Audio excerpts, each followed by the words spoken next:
Thor Equities, is that correct? Yes, sir. Now, what's this all about? A retail boom? I really see a Goldilocks moment in our country economically coming if people could see past the rhetoric. First of all, at the highest levels, some of the bumps along the way, the downshift, I would call it, that Trump administration's taking from sixth gear to fifth gear, I think is a positive. I think all the rhetoric against his children's involvement, be it Jared or Ivanka and or Gary Cohen, I think is so wrong. Those guys are more Democrat, candidly, than they even are Republican.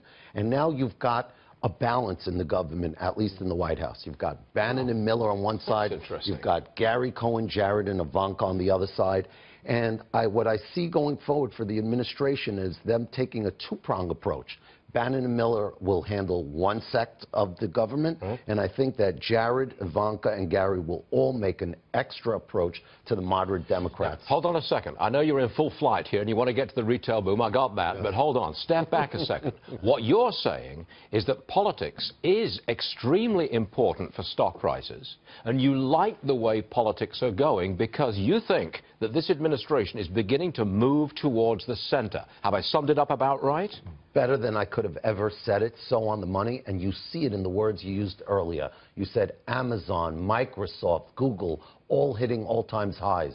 And if you think what that means to the economy here in the United States and even globally, it's tremendous because it creates dollars, it creates business and activity. You look at Los Angeles, a city that candidly, while we loved it for the sun, from pure business, I don't think it's been 30, 40 years of any type of economic vitality.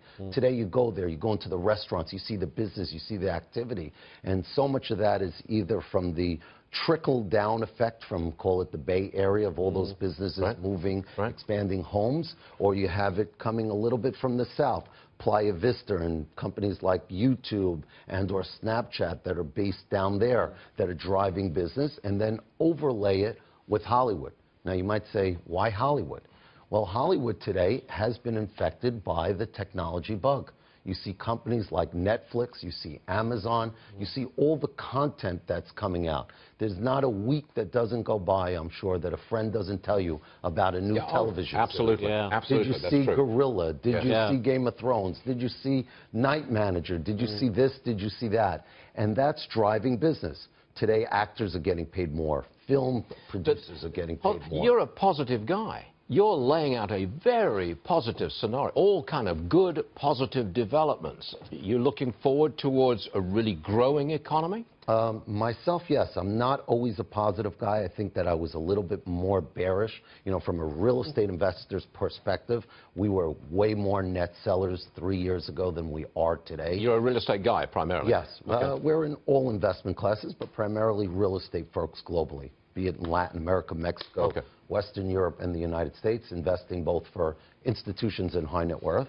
And from my perspective, what's on the horizon, be it the trillion-dollar spending budget that Trump administration is planning to do, or the tax cuts, all very positive, very bullish, and very exciting for business here in the United States of America. But we've got to get a tax cut deal this year. You're confident we get the deal this year? I think the best thing that happened to this administration, be it tax cuts or the infrastructure spending, was the failure that happened to health care on Friday. The best thing? The best thing. Spell it out. What do you mean? I'll tell you why. Sometimes, myself, yourself, all of us, sometimes we need a little taste of humble pie. I think the administration got a little bit of a reality check in how hard some of the politics is to actually get done in Washington, D.C., and I think that they've regrouped. They're going to redouble their efforts. They're going to be smarter. They're going to be more tactful. And they're going to be more inclusive in terms of their approaches to be able to get through the political hurdles that they've got to get through with their ideas. And be inclusive in terms of maybe sharing some of the credit for a lot of what they're doing. And I'm hoping that eventually, as I call him, Donald Trump's the doctor with a bad bedside manner, to say the least in some cases, but that his genius in terms of so many of the programs that are pro and are positive to the left and the right. Ivanka's agenda, with all the negative publicity we saw in the last 48 hours about Ivanka's new role as his assistant, Her agendas are all what the Democrats want to see in terms of the environment, women, etc. Have you got any friends in New York on Wall Street? Do you have any friends left? You just said this on national television. You know what? I am a friend of both sides. Gary Cohen, who really is running the entire economics of this country, who happens to be a very good personal friend of mine, as well as Jared, the two of them that are managing that process, are, believe it or not, very strong-leaning Democrats their entire lives. So I believe this is not an administration that, other than the rhetoric, is purely focused on the right, but with time will show that that triumvirate of Ivanka, Jared, and Gary will be a balance to Miller and Bannon on the other side.